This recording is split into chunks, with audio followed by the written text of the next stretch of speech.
Friends, आज हम CPC का ऑर्डर 5 में से रूल 17 से लेकर के रूल 24 तक के बारे में बात करेंगे। इसके 17 से पहले के रूल हम पहले इसके डिस्कस कर चुके हैं। इसमें रूल 17 कहता है procedure when dependent refuses to accept service और कैन नॉट बी फाउंड। इसका रूल 17 कहता है कि अगर कोई डिफेंडेंट या उसका एजेंट, कोई प्रतिवादी या उसका कोई अभिकर्ता अगर कोई समन रिसीव करने से इनकार कर देता है, हस्ताक्षर नहीं करता या वह मिलता नहीं है, बार बार उसको समन लेकर के जाता है व्यक्ति और वो मिल नहीं रहा, या अन्य कोई व्यक्ति है जो उसका एजेंट है वो नहीं मिल रहा, तब क्या करेगा? तब वो समन कैसे रिसीव करेगा? तो इसमें कहा कि रूल 17 कहता है कि तब दो प्रतियां जो समन की दी गई हैं उनमें से एक प्रति को उसके मुख्य द्वार पर या ऐसी जगह पर जहां पर कि सुविधा से उसको देखा जा सके, वहां पर उसकी एक प्रति को चस्पा कर देगा और दूसरी प्रति को कारण लिखते हुए और उसकी वास्तविक स्थिति कि उसका दरवाजा पूरब को है, उसका ये कलर है, इस पर इस समय इस जगह पर आया और ये व्यक्ति या एजेंट या प्रतिवादी नहीं मिला, ये सारा कार्य, ये सारी चीजें उसको प्रश्नांकित करते हुए उस जो एक प्रति समन की बची उस पर लिखते हुए वो कोर्ट को वापस करेगा। ये बात इसमें रूल 17 में कहा। अब रूल 18 इसका कहता है endorsement of time and manner of service. जो रूल इसका 18 है वो कहता है तामीला करने के समय और रीति का प्रष्ठांकन किया जाना। जब कोई व्यक्ति अंडर 16 रूल 16 के तहत समन का तामीला करता है, तब उस व्यक्ति की पहचान कि वह जो प्रतिवादी का कौन है, या प्रतिवादी है या उसका अभिकर्ता है, इसकी पहचान कर एक गवाह का हस्ताक्षर कराते हुए और ये लिखते हुए पूर्ण कारण, यदि उसने नहीं रिसीव किया तब क्यों नहीं रिसीव किया और क्या कारण है कि दरवाजा बंद है, या वह व्यक्ति नहीं मिला, या वह व्यक्ति बाहर है, या उसने रिसीव किया तो उसका कौन सा रिश्तेदार है, या वह स्वयं है या उसका एजेंट है, संपूर्ण कारण को लिखते हुए उसे कोर्ट को वापस करना होगा।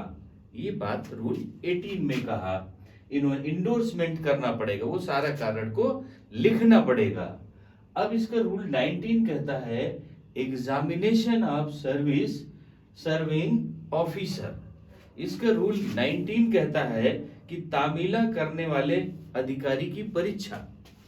अब ये एक इंपॉर्टेंट पॉइंट है रूल 19 में कि अगर कोई व्यक्ति तामीला करता है और तामीला वह करने जाता है और वहां पर जिसको तामीला करने जा रहा है प्रतिवादी को या उसके एजेंट को, वहां पर वो नहीं मिलता है, तब वो करेगा क्या?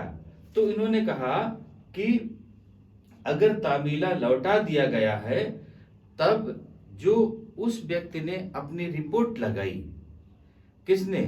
जो समन पहुंचाने गया था उस अधिकारी ने या उस कर्मचारी ने वहां जो रिपोर्ट लगाई है, वह रिपोर्ट न्यायालय में शपथ पत्र के साथ, न्यायालय में एक शपथ पत्र लगाएगा कि मैं यहाँ पर इस दिन इस तारीख को इस समय इस व्यक्ति के घर पर गया जिसका दरवाजा इस साइड को खुलता है, उसके कलर इस कलर का है, वो नहीं मिले, और अगर कोई गवाह है तो उसको दस्तखत कराता है, तो वो सारा एफिडेविट पर लिखता है और अपने सम्मन की जो एक प्रति उस पर प्रष्ठांकित करता है और वो जाकर के कोर्ट में लौटाता है।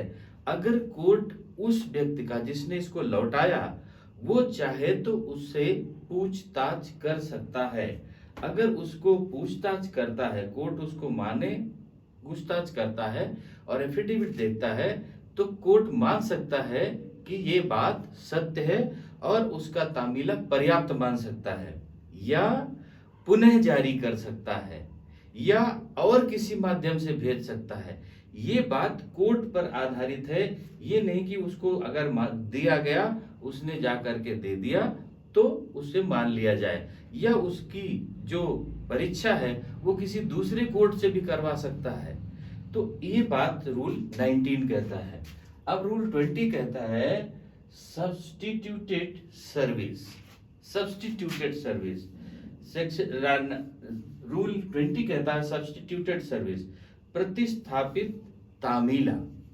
प्रतिस्थापित तामीला, इसमें क्या है कि अगर कोई व्यक्ति तामीला होने से बचता है, मतलब प्रतिवादी जो है लगातार छिप जाता है या भाग जाता है या तालाबंद रखता है, अगर ऐसा कोई है तो न्यायालय उस बात के लिए उसे आदेशित कर सकता है।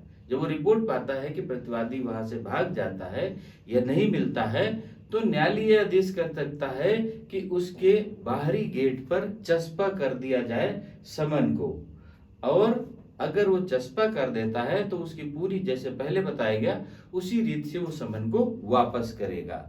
इसका सब क्लास 1A कहता है कि अगर वह व्यक्ति नहीं मिलता है तो जो उसका लोकल समाचार पत्र है, उस समाचार पत्र में अगर वादी या प्लेंटिफ प्रार्थना पत्र देता है तो उसके प्रार्थना पत्र पर उसके लोकल समाचार पत्र में प्रकाशन करवाया जा सकता है।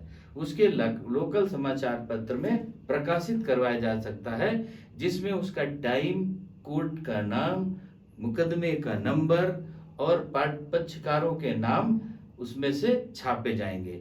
अगर ऐसा प्रकाशित हो जाता है तब कोर्ट उसके प्रॉपर टाइम, मतलब 30 डेज के बाद में उसका तामीला मान सकता है। ये बात सेक्शन 20 में कहा गया। अब इस रूल 20 में कहा गया। अब इसका रूल 21 क्या कहता है? Service of summons where dependents reside within jurisdiction of another court. Another court, इसका 21 कहता है जहां प्रतिवादी किसी अन्य न्यायालय की अधिकारिता के भीतर निवास करता है, वहां समन का तामीला कैसे होगा, 21 कहता है। तो यह बात आती है कि अदर कोर्ट उस राज्य, उस स्टेट के भीतर हो सकती है, उस स्टेट के बाहर भी हो सकती है। तो अदर कोर्ट का मीनिंग यहां कहा गया कि अगर वह उस राज्य के किसी शहर के में कोर्ट है, वह व्यक्ति रहता है, या उस राज्य के बाहर किसी दूसरे राज्य के किसी शहर में वह व्यक्ति रहता है, तो जिस शहर में वह व्यक्ति रहता है उसके वहां पर न्यायालय को उस राज्य के या उस शहर के जो न्यायालय जिसके ज्यूरिडिक्शन में वो व्यक्ति रहता होगा वहां भेजा जाएगा, और वहां पर वह व्यक्ति उस समन को ऐसे रीति से तामीला कराएगा कि जैसे ऑनरेबल हाई कोर्ट ने अपने गजट में प्रकाशित किया हो, और जैसे उस न्यायालय ने स्वयं उस समन को जारी किया हो, उस तरीके से उसका वह तामीला करवाएगा। अब इसका रूल 22 कहता है service with in presiding towns of summons issued by court outside. Court outside, अब इसमें से रूल 21(2) कहा गया कि बाहर के न्यायालयों द्वारा निकाले गए समन को प्रेसिडेंसी नगरों में तामीला। अब प्रेसिडेंसी नगर जैसे कलकत्ता है और मद्रास है या मुंबई है, ये प्रेसिडेंसी नगर है। इन प्रेसिडेंसी की जो आउटर बोर्ड होंगे, जो जिनकी सीमाएं बढ़ाई गई, बिल्कुल लास्ट बॉर्डर के जो एरिया होंगे, अगर उनमें से कोई व्यक्ति है तो फिर क्या करना होगा, उनकी जो सीमा से दूर है वहां पर लघुवाद न्यायालय स्थापित होते हैं। वहां पर लघुवाद न्यायालय स्थापित होते हैं, तो वहां के लघुवाद न्यायालय को वो नोटिस समन भेजे जाएंगे और लघुवाद न्यायालय उस नोटिस समन को उस व्यक्ति को सर्विस कराएगा जैसे कि उसने स्वयं जारी किया हो। तो ये बात इसमें सेक्शन रूल 22 में कह दिया गया कि जो प्रेसिडेंसी टाउन्स होंगे उनके जो समन इश्यूड बाय कोर्ट आउट बाहर के कोर्ट इश्यूज करेंगे, तो वो क्या करेगी, प्रेसिडेंसी टाउन उनकी लोकल जो वहां का लघुवाद न्यायालय होगा उसको भेज देगा बॉर्डर के, जो अगर वहां पर बाहर आउटसाइड में स्थित है, और लघुवाद न्यायालय उनको सर्विस कराएगा। अब इसका रूल 23 कहता है duty of court to which summons in set, duty of court to which summons in set.